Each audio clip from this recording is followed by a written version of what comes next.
Welcome to this little talk on Tolkien as a stylist from a garden which I'm sure Tolkien would have liked. Now, John Ronald Reuel Tolkien was one of the greatest language scholars of the 20th century, and his fantasy novel Lord of the Rings is among the most read works of all time. In a way, though, it's still true that it doesn't bestow particular prestige on anyone to do serious research on Tolkien. In academic circles, Tolkien is still very much thought of as a writer of minor stature, someone who does deserve to be part of the literary canon. People like Tom Shippey and Brian Rosebury have very forcefully argued that such a view is misguided. It's probably due to the fact that Tolkien's work eludes the conventional strategies of literary criticism, as Rosebury puts it, and Rosebury shows that Lord of the Rings, for example, diverges in many respects from the models that have been assumed to underlie it, models like the medieval romance or the mainstream English novel. This talk will try to build a similar case for Tolkien's use of language in Lord of the Rings. What I'm going to try and do is explore how Tolkien's use of language is in fact far more original than what people give him credit for. And as you'll see, when I say Tolkien's use of language, I don't mean the most salient linguistic aspects of Lord of the Rings, such as the artificial languages Tolkien creates, or the idiosyncratic features of the speech of his characters, because these are features that have already been commented on at length. What I want to concentrate on is the use of keywords and key collocations. Now let's start with the literature review. The most astonishing thing here is perhaps that literary scholars have arrived at what can only be called diametrically opposed views on Tolkien's style. These range from scathing criticisms to the effect that prose and verse are on the same level of professorial amateurishness, as Wilson puts it, to praise of Tolkien's ordinary but dignified diction. Here's a quote from Rosebury. The style is distinguished by an unobtrusive economy and precision in the use of ordinary diction, especially, though not exclusively, in verbs and verb phrases. The Brandywine River made a great loop in the lowlands. The land ran away in flats and swellings. If we now turn to Walker 2009, which may be described as the most detailed manual analysis of Tolkien's style, we find that this book is less about style in a linguistic sense than the title suggests. Walker starts from the plausible assumption that, like highbrow literature generally, Lord of the Rings is about something more than realistic fantasy. Readers are invited, he says, to familiarize themselves into this fantastic sphere, then to reach through its naturalness to the preternatural. This invitational prose is so carefully etched that it can disclose not only the actuality of the transcendent, but also that deeper miracle, the numinousness of the commonplace. In chapter 1 of this book, we find some interesting but rather doubtful comments on some of the key words that I've also identified in my corpus analysis.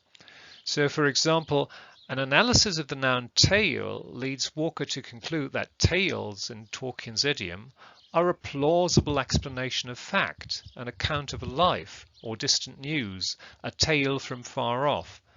But a concordance of tale shows it to be on the whole a synonym of story. So we've got examples like one day perhaps I'll tell you all the tale, or I will tell you the whole tale from the beginning, and so on.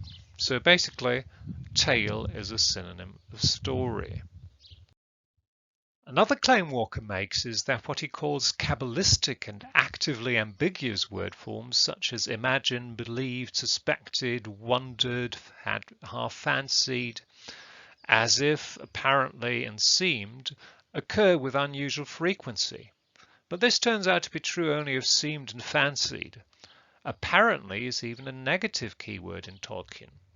We're thus dealing with a clear case of confirmation bias, with the critics highlighting more readily on uses that confirm a hypothesis that was intuitively appealing.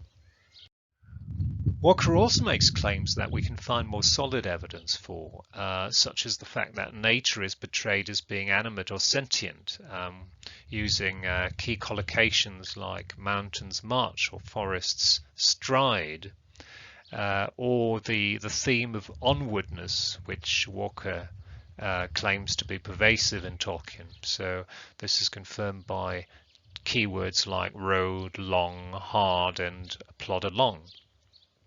So on the whole, though, I think we can say there's been little substantial work on Tolkien's style and hardly anything on the basic ingredients of style, the words and phraseology Tolkien uses. This brings me directly to the second part of my talk. I wanted to find out about the keywords that Tolkien uses, that is, the words that turn out to be statistically specific to Lord of the Rings if we compare it to other reference corpora. The keyword methodology itself, as implemented, for instance, in Mike Scott's wordsmith tools, is so well known that I probably don't need to go into any detail about it. So one thing I did was to extract keywords from Lord of the Rings, but in addition, I wanted to find out how Tolkien's prose compares to that of his literary predecessors and to that of his contemporaries and successors. And so I also extracted keywords from a corpus of 19th century novels and a corpus of 20th century fiction. I ended up with 3 lists of keywords, and I then compared the Lord of the Rings list with the other 2 lists to find out which words Lord of the Rings shares with 19th century fiction or with modern fiction, as the case may be, and which words are exclusive to Lord of the Rings. This slide shows the 2 Excel files that originated from this procedure. As you can see, I've circled abode in the left-hand file because it occurs in both Lord of the Rings and 19th century fiction, and I've therefore assigned it to the first list in the right-hand file, which is a list of keywords shared between Lord of the Rings and 19th century fiction. This is an overview of the corpora I've used. First, there's the 19th century novel corpus, around 30 million words, which comprises mainly canonical writers such as Jane Austen, Thomas Hardy, or Charlotte and Emily Bronte. Then there's the modern fiction corpus, around 160 million words, partly based on 2 project corpora, which originate from a Franco-German research project and which are fairly evenly balanced between 8 major genres: belles lettres, general fiction, science fiction, adventure, romance, mystery and detective, fantasy, and children's fiction. And then there's a reference corpus consisting of around 94 million words, which comprises well, a large variety of different types of material. To compute key collocations, I compiled 2 lists using the sketch engine, Lord of the Rings versus the imaginative section of the British National Corpus, and Lord of the Rings versus the 19th century corpus, and then I then eliminated those collocations that appeared in either of the 2 reference corpora and Lord of the Rings. To compute key semantic fields, I used Paul Racin's tool W-matrix. There were a number of interesting findings that emerged from the keyword analysis. Most importantly, perhaps, it became evident that the impression of archaicity that any reader will experience in reading Lord of the Rings is partly due to 3 simple lexical causes. First, the overuse of words borrowed from 19th century fiction. Second, the avoidance of words associated with the modern world. And thirdly, the comparatively dense use of new coinages, unusual grammatical patterns, rare words, and obsolescent words. I'll now look at each of these causes in turn. The first thing to note is that The Lord of the Rings shares around twice as many keywords with 19th century fiction, 301, as it does with late 20th century fiction, 153, and this gives it a distinctly archaic flavour. The highest ranking item that occurs significantly more frequently in both 19th century fiction and The Lord of the Rings than it does in the reference corpus, that's the conjunction and. It typically introduces a coordinated clause set off by a comma, around 8,000 instances, and is commonly followed by there, usually, but not always introduced in an existential sentence, then or now. There appears to be a greater dislike of this construction in late 20th century prose, probably owing to its oral nature, reminiscent of ancient epics. But this may be precisely the effect that Tolkien is trying to achieve. Second in rank order is the modal shall, which is consistently used to express futurity or intention while not being restricted to the first person, as in the wandering company shall know of your journey. Further analysis reveals the dense presence of 19th century words from 4 lexical sets: landscape description, position or direction, warfare and the struggle between good and evil, descriptive verbs and adjectives. Among the highest scoring 200 keywords that are shared with 19th century novels, we find a large number of terms describing features of the landscape as well as position or direction, such as mountains, hills, hilltop, mountainside, topmost, bow, hiding place, road, river, crossroads, passage, winding, above, westward, northward, and so on. While it might be argued that these are reasonably to be expected characteristics of a novel revolving around a prolonged journey, it's still significant, I think, that so many of the keywords used to describe its settings are obsolete or obsolescent at the time of writing. As for the descriptive keywords shared with 19th century fiction, for instance, tarry, tarried, flamed, rouse, or bleared, the consistent use of the adjective fair to denote attractiveness deserves a special mention. Fair is 4 times more frequent in Lord of the Rings than its closest synonym beautiful. In Tolkien's idiolect, beautiful tends to modify objects or plants, so ropes, pipes, coats, trees, saplings, and so on, whereas fair is used of people, a fair lady, housing, or language. While many of the modern keywords found in Lord of the Rings are part of the core vocabulary of present-day English, such as they, big, wake, wall, unfriendly, tired, or smoke, it's worth noting that Tolkien tends to use many of these words in 19th century patterns. Thus, smoke, for example, is commonly preceded by the indefinite article, a use that is notably infrequent in modern fiction and for that matter in modern English, tout court.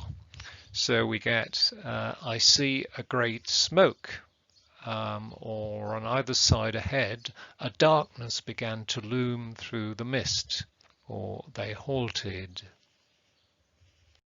One area, however, in which Tolkien tends to follow modernist tendencies is in his abundant use of descriptive verbs. So verbs which, apart from denoting an event, contain an additional semantic feature or component that assumes the function of a manner adverb. Verbs like crack, for instance. And to a lesser extent also descriptive nouns such as haze and stench. Among the key verbs shared with modern fiction are the following: clutch, cower, crack, crawl, curl, flicker, frown, gape, gasp, and so on. As we can see in this graph, these descriptive verbs are distributed quite thickly, but at the same time fairly unevenly through the novel. And this distribution pattern is a clear reflection of how adept Tolkien is at varying the intensity of the narrative. There's a continuous ebb and flow in the frequency of descriptive verbs. While the first half of the book is generally less densely descriptive, we find fairly tight clusters of high descriptivity in the second part, and this culminates in 3 outstanding peaks in Book 4, Chapters 2, the passing of the marshes, and 7, The Journey to the Crossroads, and of course Book 6, Chapter 3, Mount Doom, where there's sometimes several descriptive verbs to a sentence. For instance, the earth shook, the plain heaved and cracked, and Orodruin reeled.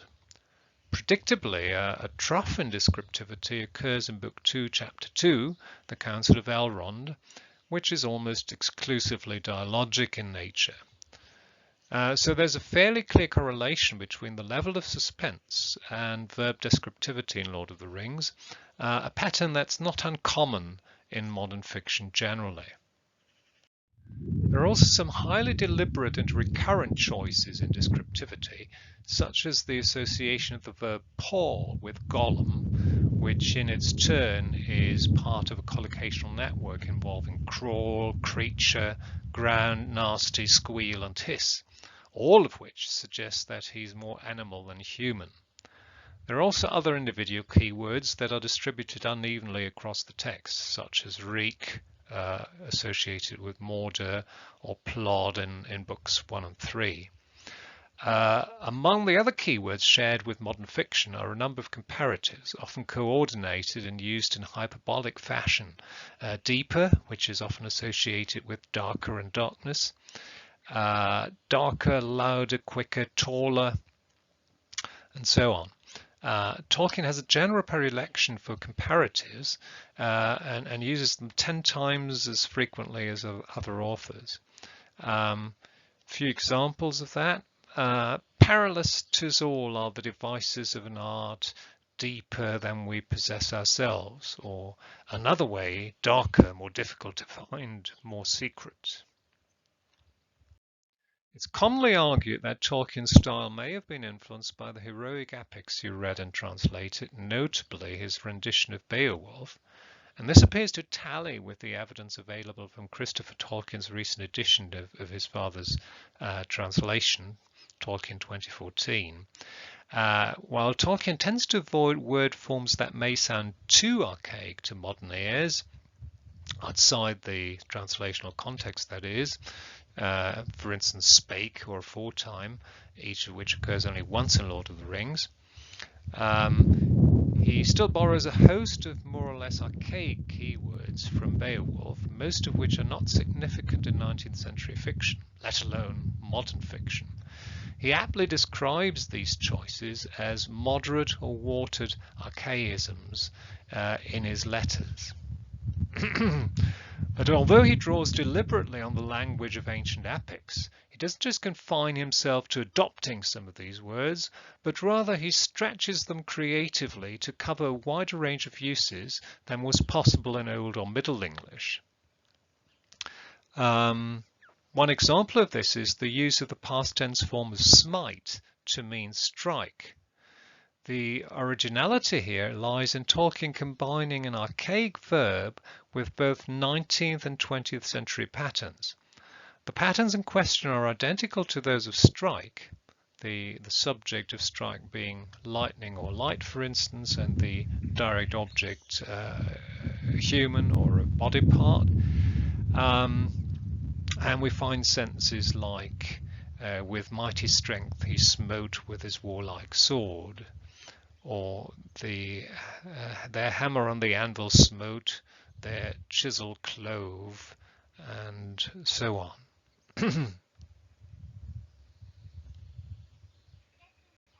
Turning now to those keywords that are exclusive to Lord of the Rings, so non-key in 19th and 20th century fiction, and hence particularly distinctive of Tolkien's style, we find that these two fall into a number of relatively distinct semantic categories. Warfare, armies, armories, besieged, destroyed, for instance, features of the natural environment, branches, coasts, dike, downs, etc. Artifacts made by the inhabitants of Middle-earth, fasteners, cities, boats, people and animals, dwarves, herdsmen, time expressions, season, yesteryear, Yule days, and prepositions and adverbs. As you can see from my lists of examples, most of these words are comparatively rare in present-day English, and although not archaic, work together to create an atmosphere of medievalism or otherworldliness. As is to be expected given the logic of numbers, many of the significant collocations in Lord of the Rings are based on keywords such as road, altogether, ancient or mighty, to give a few randomly chosen examples. The interesting thing here is that Tolkien tends to have a preference for the most homely collocations available. If we look, for example, at the adjectival collocates of road in Lord of the Rings, we can see that only 2 of the most common adjectival collocates of road are also significantly common in both 19th century and modern fiction. Interestingly, therefore, the majority of Tolkien's word combinations, such as a long road, an old road, a hard road, are quite distinctive, while at the same time being drawn from the most heavy-duty adjectives in the language.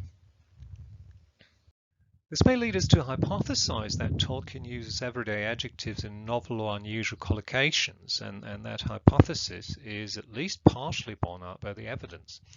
If we consider, for example, that if we consider the distribution of some of the adjectival collocates found alongside road across the novel, we find rather specific patterns.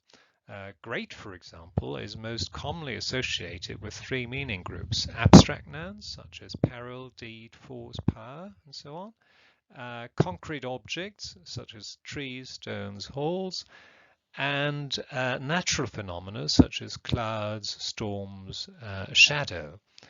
These collocations are derived from 19th century fiction, where they occur much less frequently, though. Other key adjectival collocations are based around the color adjectives black, a black shape, a black figure, which is capitalized in some of the proper nouns Tolkien coins, for instance, black riders, black gate, black land; red, red light, red glare, red flame; white, white tree, white light, white jam, as well as the adjectives clear, voice, clear voice, clear water; cold, voice, air; bitter, these are some of the collocates; dark, and fair. Some of these adjectives are commonly coordinated with each other or with other heavy-duty adjectives, so we get sentences like a great black mace he wielded. Another pet word of Tolkien's is come. Come occurs in a number of elegantly simple collocations that the reader is likely to pass over, such as light plus come. Of course, we have to make a distinction here between rather humdrum collocations that are also found in everyday conversation, light comes in or light comes through something, and Tolkien's literary extension of such uses, as in an evil light came into his eyes, or the light came grey and pale. Now, part of Tolkien's special gift as a writer appears to lie in this ability to craft literary turns of phrase from the most basic lexical material in the language, and this is a feat which authors of lesser stature generally cannot accomplish. They opt instead for more complex forms of words. Now, looking at key semantic domains adds some interesting points about textual content, but also misses some insights gained in the keyword analysis, since the software can't identify some of the archaic items used in Tolkien. I've already noted Tolkien's preference for geographical terms, darkness and light, location and direction, as well as color adjectives. Other domains I've only briefly touched on or missed entirely are plants, for instance, where certain affinities were found with 19th century fiction, but the domain is in fact much larger than suggested by the keyword analysis. So what can we conclude from all this? I think we'd be justified in saying that Tolkien is a linguistic postmodernist, in that he deploys several centuries worth of linguistic developments, and I've only been able to scrape the surface of these in my talk by putting old words like smite, for example, to new uses, and putting new words to old uses, such as come and smoke. So Tolkien is on a par with authors like Joyce and Virginia Woolf. Thank you for listening.